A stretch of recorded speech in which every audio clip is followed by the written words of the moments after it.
Hey everybody, welcome to a special Warbirds edition of Behind the Wings. For the next 3 episodes, we're going to be highlighting some uber cool Warbirds, starting with this guy. But first, a huge shout out to the Warbird Auto Classic, which is right outside of Denver, Colorado. Thanks for having us at your super awesome air show. And another shout out to Arapahoe Library District. They are our presenting sponsor for the next year. Thank you guys so much. We couldn't do it without you. Okay, enough of that. Let's get to this guy. This is an T-6 Texan. Kind of. In the yellow markings, it's really an SNJ-5. What's the difference? Pretty much paint. The Navy flew these. The T-6 was the United States Army Air Corps Air Forces. No big deal, same plane. But we're gonna do a walk around on this guy because it is one of the most iconic aircraft of World War II. If you were a fighter pilot, you definitely trained in one of these guys. Did you know that over 15,000 of these guys were built? Why so many? Because it's an advanced trainer. This was the airplane that you flew right before you got into a P-40, a P-47, or a P-51, or maybe even a P-38.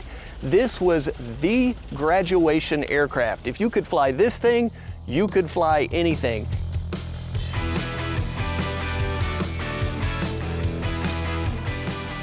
You know, on Behind the Wings, we love to talk to pilots because they got the best stories and the best information. Well, to that end, I've got Don Nelson, who is the owner and pilot of this amazing SNJ. So Don, tell us a little bit about how you got this amazing lady. Well, originally I was flying Sukhois, aerobatic competition and air shows.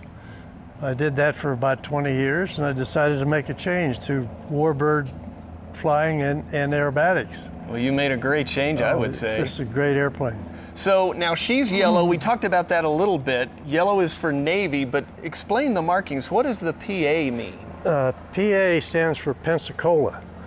This airplane was in the Navy as a training aircraft in Pensacola, Florida, and that is their designation, PA. Oh, nice. And the yellow was just so you could see everybody else flying around because you got a bunch of newbies and you don't never know what they're going to do. Yellow is more visible. Absolutely. And that is the main reason why they painted them yellow. Oh, that's very cool. Can we go up to the front and talk about the engine? Sure can. I love round engines. Sure can. All right. Okay, Don, let's talk power. All right. What is this that we're looking at? This is a Pratt & Whitney 1340 cubic inch engine, 600 horsepower. And it drives a Hamilton standard propeller. What's your top speed on this? About 230 miles an hour. Oh, that's not bad. No, and that's more than enough to do aerobatics and that kind of thing. As an advanced trainer, I mean, it had to have an engine that's going to pull this thing around. Oh yeah. For aerobatics, you can do just about any aerobatic maneuver that this aircraft will do, starting at 190 miles an hour. Oh, wow. So one of the cool things about this plane, even though it was a trainer, it could be equipped with weapons. In fact, it had a 30 caliber machine gun in the wing root and then one up in the cowling. Yeah. But one of the neat features is this over here. This guy was actually a gun camera. Yes. And so that allowed the pilot and the student to actually go up and maybe do probably, I guess, shoot at socks and that kind of thing? Whatever target the Navy put out there at their gunnery range. And then later on you can check your gun camera footage and see what you did right or did wrong. Yeah, the instructor probably used that quite a bit on their debriefing. All right, I gotta ask, it's a really nice day out and you're an aerobatic pilot. Mm-hmm.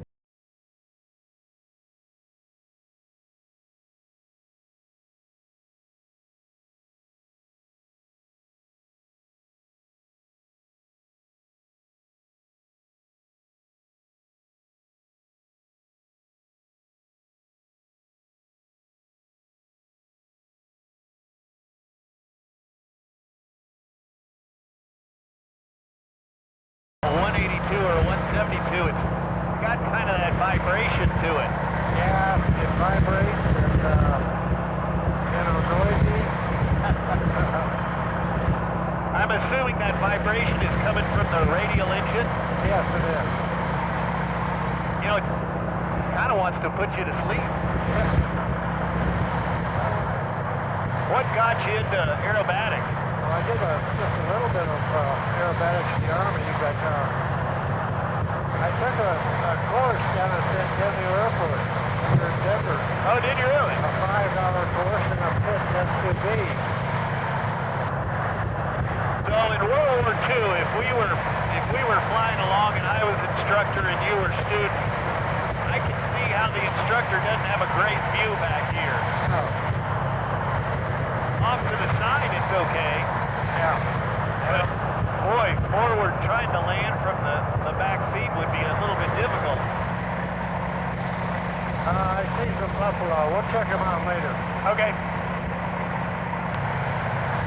If you want to fly it a little bit, go Yeah. ahead. Okay, you've got it. All right, I got it.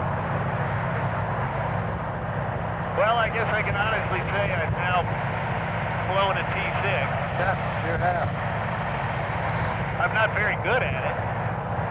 Well, just takes practice, that's all.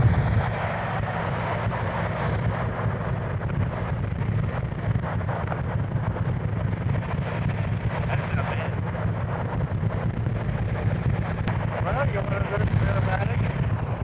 Yeah, I think I need to experience a loop. And we can just do an easy roll to begin with. I'll pitch the nose down a little bit. We'll get about 140 miles an hour. And we'll bring the nose up right about there. And we'll just roll a little. Oh, that's it. Oh, how cool is that, baby? Woo-hoo! Right back up where we started. Oh, man. Woo! All right, welcome.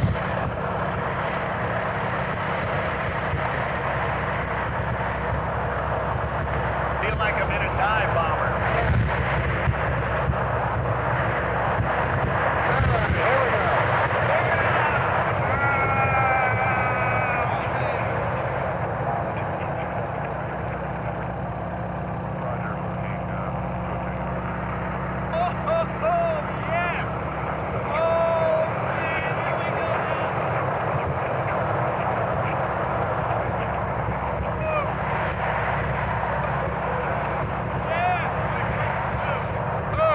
First loop. Woo! That wasn't bad, was it? Oh, that's pretty cool. Oh, there's the buffalo. Yeah. Yeah, there's bugs Right up. under the left wing. Yeah. Yeah, they don't seem too concerned. No. Well, we can head back, or if you want to do something else, we can do that. Why don't we head on back? All right. I can use a drink of water. Yeah, I can too.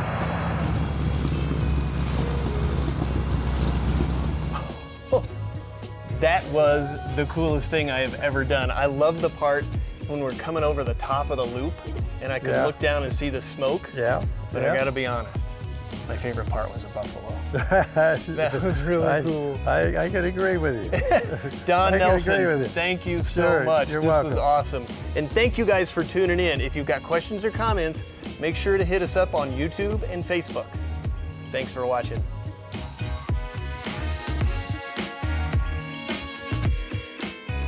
Warbird Auto Classic. And pilot of this amazing, so close. It's true! And now I gotta stop because I gotta remember what I was gonna say. That's it. That's it. That's it. That's it.